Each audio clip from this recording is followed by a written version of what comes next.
जी तो दोस्तों, मैं आज आपसे एक बहुत ही गोल्डन अपॉर्चुनिटी डिस्कस करने जा रहा हूँ यूरोप के एक कंट्री ग्रीस के बारे में। ग्रीस की गवर्नमेंट ने अनाउंसमेंट की है गोल्डन वीज़े से रिलेटेड, और ये जो अपॉर्चुनिटी है ये बेसिकली एंटरप्रेन्योर्स के लिए है, बिजनेसमैन इन्वेस्टर्स के लिए है। और ये क्या है ये मैं आज आपसे डिटेल में डिस्कस करूंगा। ये जो स्टार्टअप है ना, ये बड़ा ज़रूरी है समझना।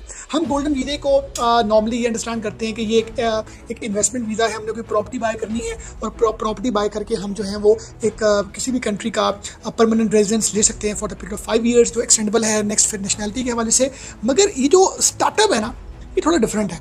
स्टार्टअप से क्या मुराद है कि आपको एक अपना बिजनेस फ्लरिश करना है, स्टार्ट करना है कहाँ पर, ग्रीस में, जहाँ पर गवर्नमेंट आपको सपोर्ट करेगी, वहाँ के डिपार्टमेंट्स आपको हेल्प आउट करेंगे ताकि आप अपने उस बिजनेस सेटअप को जो है वो सक्सेसफुल बिजनेस मॉडल बना सकें, आप उनकी इकॉनमी में एक पॉजिटिव कॉन्ट्रीब्यूशन कर सकें। तो ये जो स्टार्टअप वीज़ा है ये एक ऐसी अपॉर्चुनिटी है उन बिजनेसमैन के लिए, उन एंटरप्रेन्योर्स के लिए, उन लोगों के लिए जिनके पास कुछ फंड्स हैं और वो कोई बिजनेस करना चाहते हैं। कहाँ में? ग्रीस में। और स्टार्टअप अपॉर्चुनिटी है बहुत सी कंट्रीज़ में टाइम क्लोज हो रही है।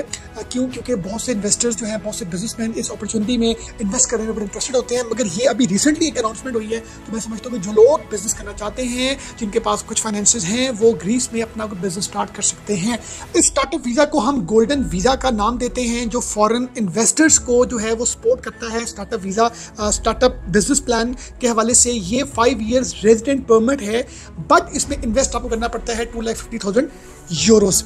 अब इसमें जो इनके ग्रीस के प्राइम मिनिस्टर हैं, उन्होंने अपनी रिसेंट अनाउंसमेंट में ये कहा है कि ये जो अपॉर्चुनिटी है ये अनाउंस करने का पर्पज़ ये है कि वहाँ की जो इकॉनमी है उसको बूस्ट किया जाए और अट्रैक्ट किया जाए ग्लोबल टैलेंट को। अब टैलेंट को अट्रैक्ट करने से मुराद क्या है कि आप बिजनेस करें हमारे मुल्क में, आप इन्वेस्टमेंट भी करें, बिजनेस भी करें। और जो लोग इंफॉर्मेशन टेक्नोलॉजी के साथ कनेक्ट हैं वो इसका पार्ट बन सकते हैं, क्योंकि इतनी थाउजेंड ऑफ एप्लीकेशन जब ग्रीस को रिसीव होंगी, उसमें अगर कोई ऐसा बिजनेस मॉडल होगा जो इंफॉर्मेशन टेक्नोलॉजी से कनेक्ट होगा तो उसके सिलेक्शन ऑफ चांसेस हाई होंगे।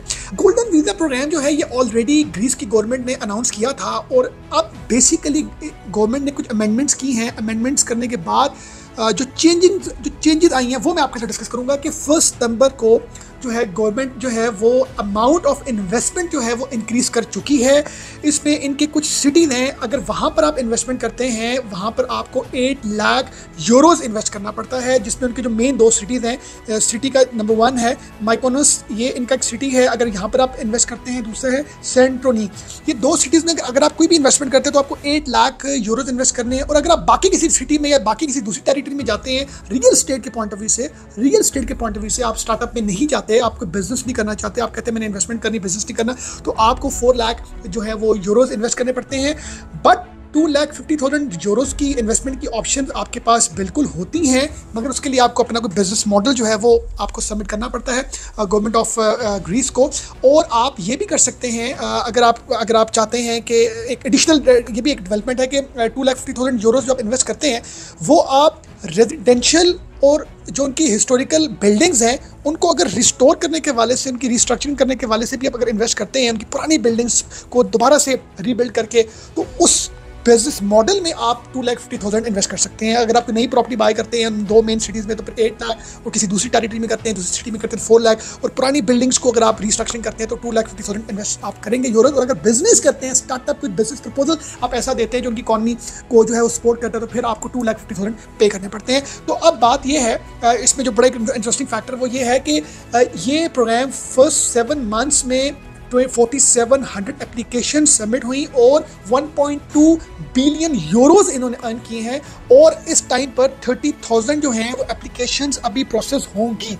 और ग्रीस जो है वो इस हवाले से इतना अट्रैक्टिव है कि 30,000 एप्लीकेशन अभी तक उनको रिसीव अभी हुई हैं, जो उन्होंने अभी उस पर काम नहीं किया।